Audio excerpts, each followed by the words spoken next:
Our channel Sangeeta teacher. बच्चों, अपने सभी पोएम्स की लिंक आपको डिस्क्रिप्शन बॉक्स में मिल जाएगी।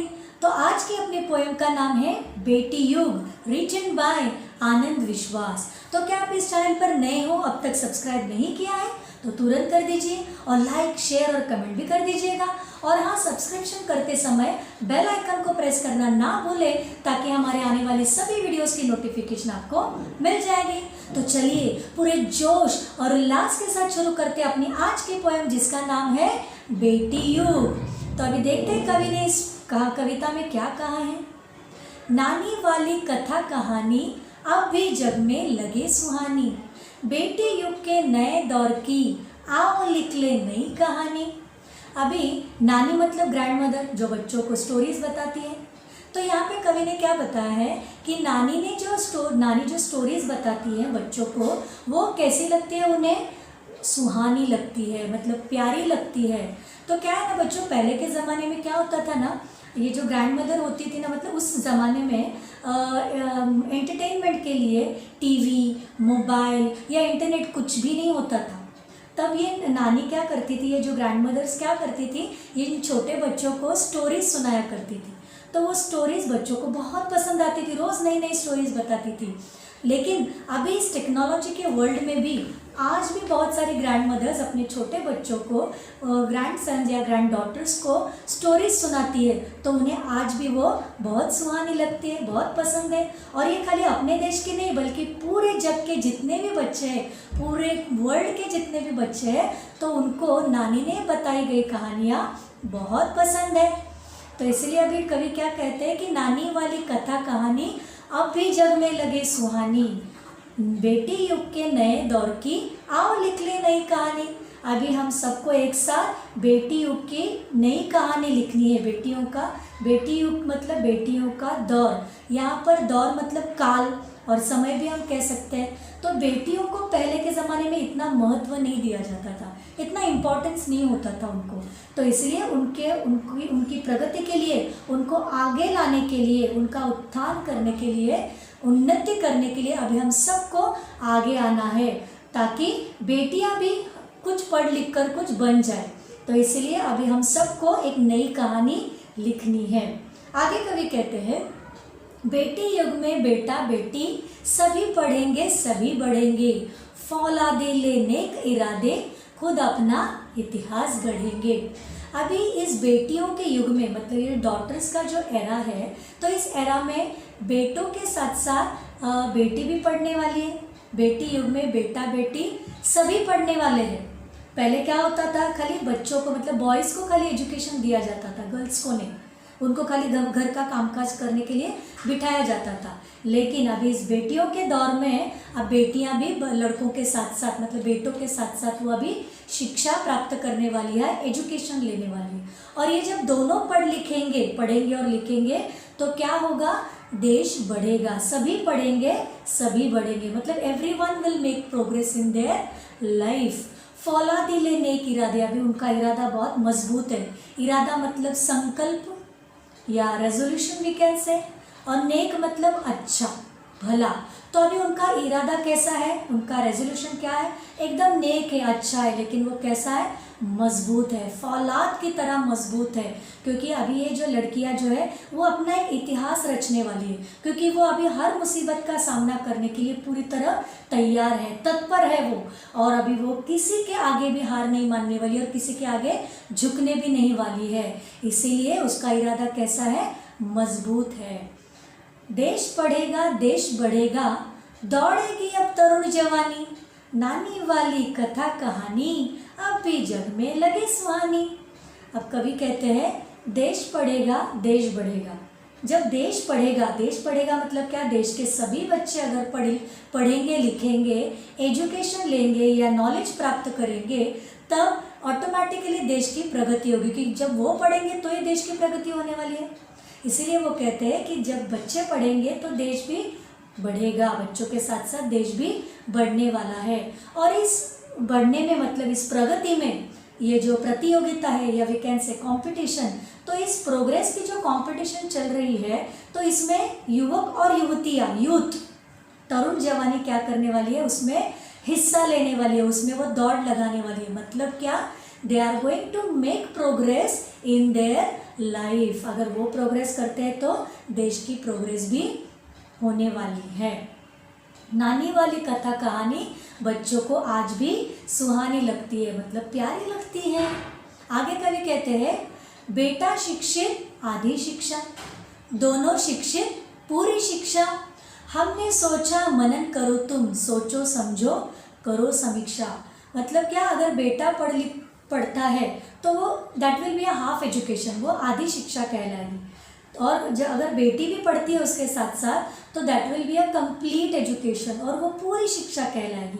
मतलब क्या है ना, अगर बेटा पढ़ लिख के आगे बढ़ता है तो उसका जो यूज़ है वो खुद के लिए होता है। मतलब काम के सिलसिले में वो ज़्यादा समय, most of the time he spend outside only, घर के बाहर वो बिताता है। लेकिन ये जो बेटियां जो होती है वो घर पर होती है, और घर पर जब वो होती है तो अपने घर के बच्चों को वो पढ़ाती है, और बाकी लोगों को भी वो पढ़ाती है, बुजुर्गों को भी वो पढ़ाती है।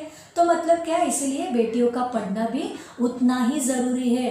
That will be a complete education. और इसलिए कवि कहते हैं कि हमने सोचा है, हमने उस पर विचार किया है, उस पर समीक्षा की है, हमने बहुत डीपली उस पर विचार किया है, और हमने ये तय किया है कि दोनों की शिक्षा बहुत ज़रूरी है। That will be a complete education.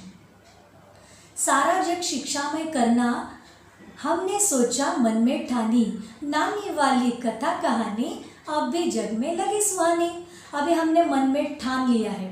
मन में ठान लेना मतलब निश्चय करना, ये एक मुहावरा है। निश्चय करना, मन में ठान लेना मतलब निश्चय करना। तो अभी कवि क्या कहते हैं कि हमने मन में ठान लिया है। क्या हमने मन में ठान लिया है कि हमको ये जो सारा जग जो है, मतलब ये जो पूरी दुनिया है, जो वर्ल्ड जो है, हमको कैसे करना है, शिक्षामय करना है, मतलब लिटरेट करना है, सबको हमें पढ़ाना है, शिक्षित करना है, ये हमने मन में ठान लिया है। अब ना नानी वाली कथा कहानी अब भी जग में लगे सुहानी। मतलब आज भी बच्चों को नानी ने बताई गई कहानी कैसी लगती है, सुहानी लगती है। अब आगे कवि क्या कहते हैं, अब ना कोई अनपढ़ होगा, सबके हाथों पुस्तक होगी, ज्ञान गंगा की पावन धारा सबके आंगन तक पहुंचेगी। अभी जब उन्होंने मन में ठान लिया है कि सब पूरे जग को हमें शिक्षित करना है, तो उसके बाद में अभी कोई भी अनपढ़ नहीं होने वाला। अनपढ़ मतलब इलिटरेट, जिसे पढ़ना लिखना नहीं आता हो, तो कोई भी अभी इलिटरेट नहीं होगा। तो सबके हाथों में क्या होगी, पुस्तक होगी, मतलब सबके हाथ में बुक होगी। ज्ञान गंगा की पावन धारा सबके आंगन तक पहुंचेगी। जो ये जो नदियाँ जो होती है, जो गंगा नदी, ये जो सारी जो नदियाँ होती है ना बच्चों, तो जिस इलाके से ये गुजरती है, जिस एरिया से, और वी कैन से जिस गांव से ये गुजरती है ना, तो उसके आसपास का इलाका या पूरा जो गांव है वो कैसे करती है, एकदम हरा भरा करती है, खुशहाल करती है। तो उसी तरह जब ये बेटा और बेटी पढ़ेंगे, जब उनको वो नॉलेज मिलेगा, तो ये नॉलेज रूपी जो गंगा है, तो ये अब क्या होगी, हर एक व्यक्ति के आंगन तक पहुंचने वाली है। मतलब हर घर का बच्चा अभी पढ़ने वाला है, शिक्षित होने वाला है।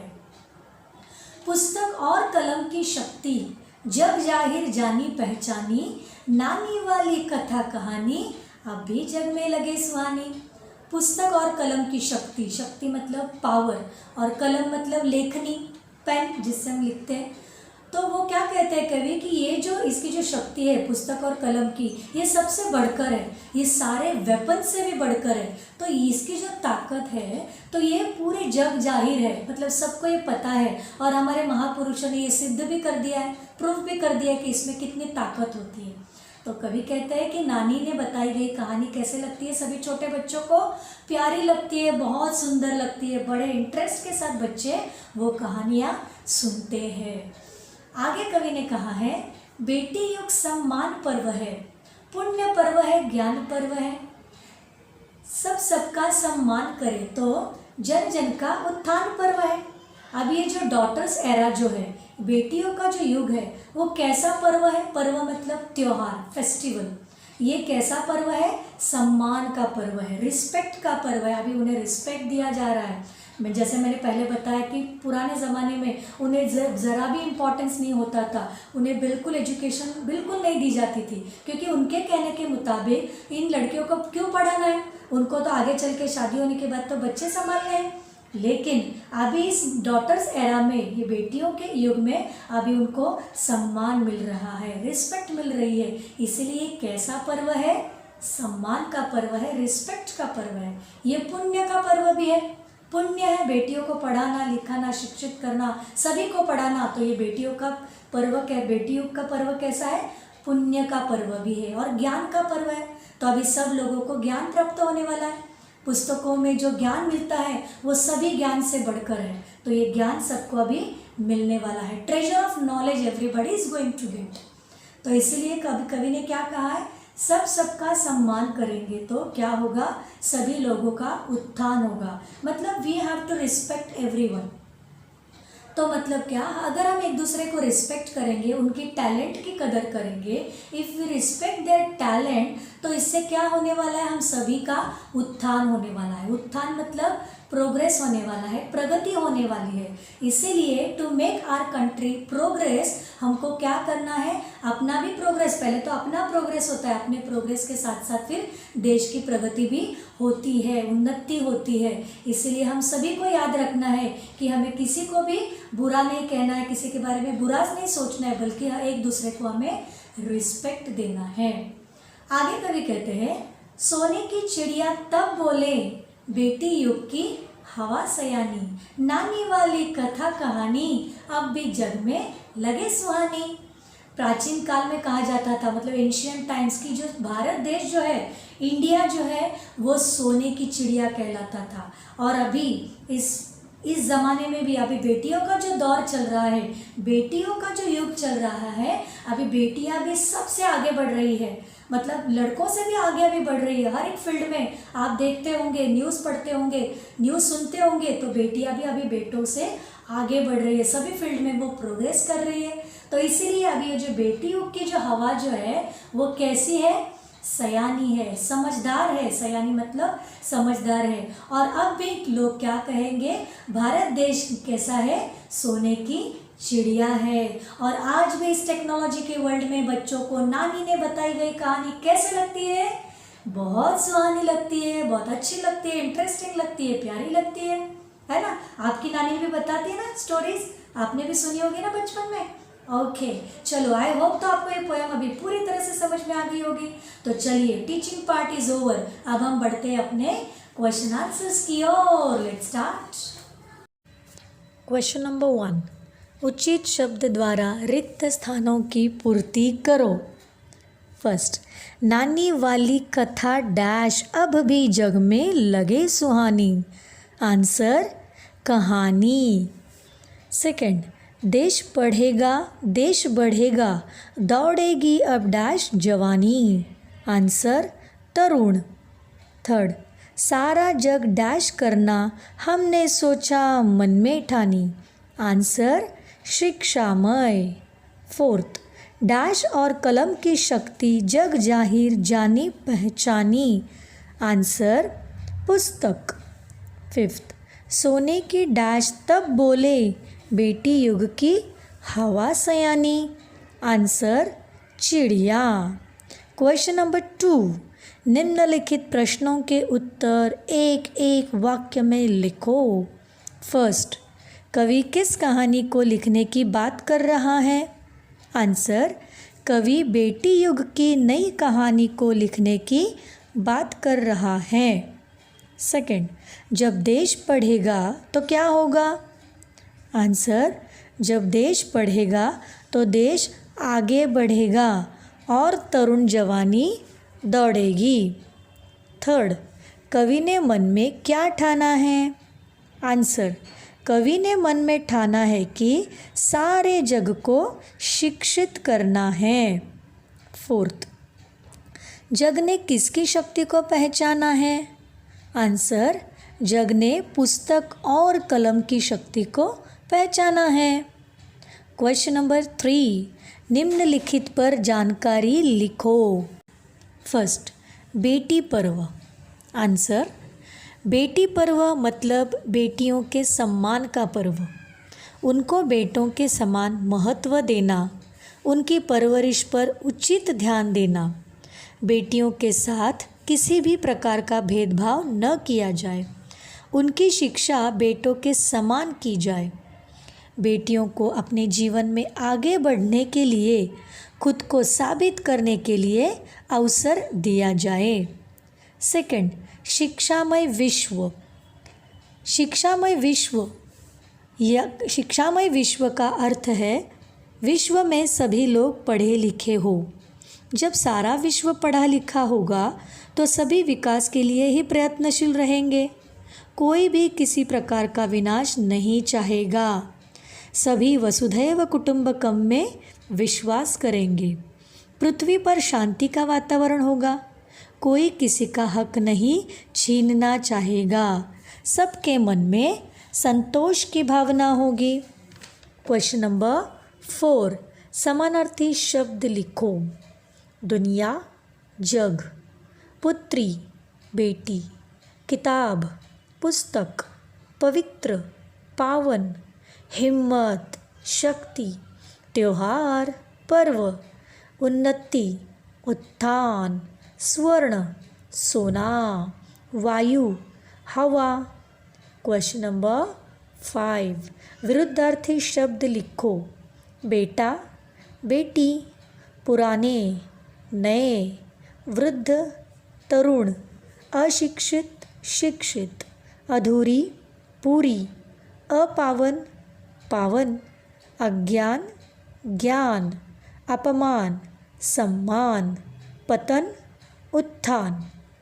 क्वेश्चन नंबर 6, शब्द युग्म लिखो।